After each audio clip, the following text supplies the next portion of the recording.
So on the channel, I do a lot of videos for end-fed half-wave dipole antennas, and part of that are these 49-to-1 Ununs. And I get a lot of questions where people ask me, they say, "Hey Ape, how do you test these things?" Well, there's a couple of different tests that you can do, but the primary job of an Unnun like this is to match the impedance of our transmission line, typically 50 ohms, to that of the feed point on our end-fed half-wave dipole, typically 2,450 ohms. And as a result, we have a transformer inside this Unnun. Many people will refer to an Unnun as an impedance transformer. Let's quickly take a look at this. This bolt up top is nothing more than an attachment point or a point that you can use for stress relief from your element. Your element comes out here on the side of the Unnun. Typically use an O-ring or a fork lug to attach your aerial here, and then you can attach it here for some stress relief, and then just run your element like you normally would. On the bottom of the Unnun, we have our feed point for our coaxial cable, an attachment point for a ground or a counterpoise. For this test, we are going to link the ground to the element, and what we're going to link that with is a test jig that I built. Let's go ahead and talk a little bit about end-fed half-wave dipoles, and then we'll hook this up and run a few tests. So let's talk a little bit about what is inside an Unnun. And here you can see a toroidal core that is wrapped in magnet wire. If you look, there are two wrappings that comprise of twisted pair, and they're called your primary windings. We have two. And then we have 12 additional windings, one of them being a crossover. That makes a total of 14 windings. When you take your total number of windings divided by your primary of 2, so 14 divided by 2 is 7, we square 7 times 7, and that gives us 49. So we should have about a 49-to-1 impedance transformation ratio. You also notice in there that there's a blue capacitor. We use this capacitor kind of as a bypass on higher frequencies, typically 20 meters, 15, 10, 6, stuff like that. All right, let's go ahead to the next slide. Now let's talk a little bit about what is an end-fed half-wave dipole. The length of these antennas is limited to a half of a wavelength of the lowest desired frequency. For example, if I wanted to operate on 40 meters, then I would want an antenna that's about 20 meters long.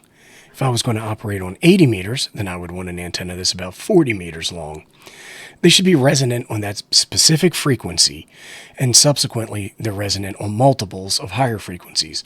So for example, a 20 meter in-length antenna is resonant as a half-wave dipole on 40, harmonically resonant on 20, 15, and 10. Hopefully that makes sense. These antennas tend to have a very high feed point impedance, and that's why we typically use an Unnun, 49-to-1. The impedance at the end of the antenna is typically 2,450 ohms. We divide that by 50 and we get our 49-to-1 ratio. These antennas do not require the use of a tuner. Let's talk a little bit about how current works in a dipole. So here, using my art skills, I put together this diagram.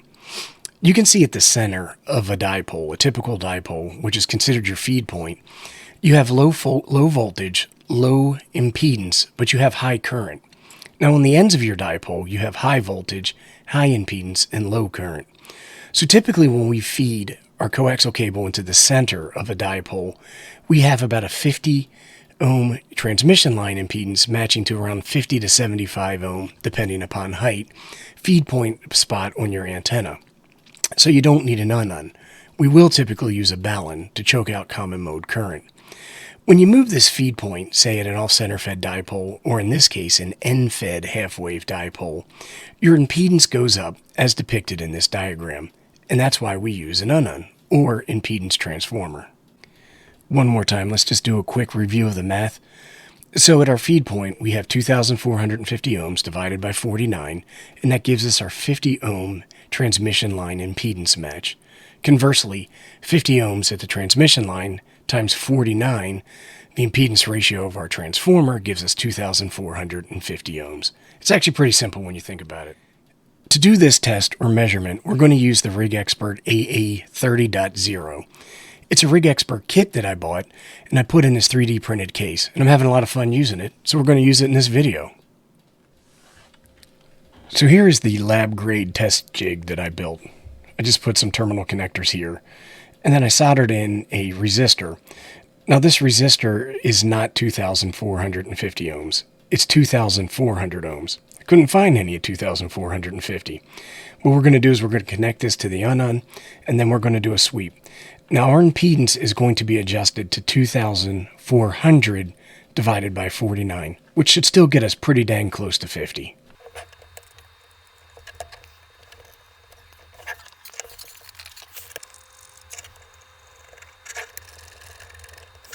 Okay, so we have the resistor going across my terminals. Then we have the coax connector here running into my RigExpert, which I'm going to connect to the computer and fire up an application called AntScope. Let's go ahead and do that now. Here we have the AntScope software connected to my RigExpert AA-30.ZERO. We're doing a sweep from 6.5 megahertz to 30 megahertz, so that should cover 40 through 10. The green line is the plots for SWR. You can see for most of the frequencies, we stay below 2 to 1. We do exceed that in the 10 meter band. It's important to note that the resistor that I used does introduce some inductance and isn't lab quality equipment. But what we can see here is that our ratio is about where it needs to be.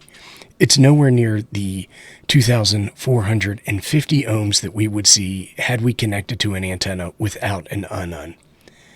So this is just a simple way you can check to make sure that your UnUn, whether you bought one or homebrewed one, is transforming impedance as expected. Thanks for watching, everybody. If you have any questions, comments, suggestions, or recommendations, go ahead and post them below, and I'll do my best to try to respond. Thank you very much.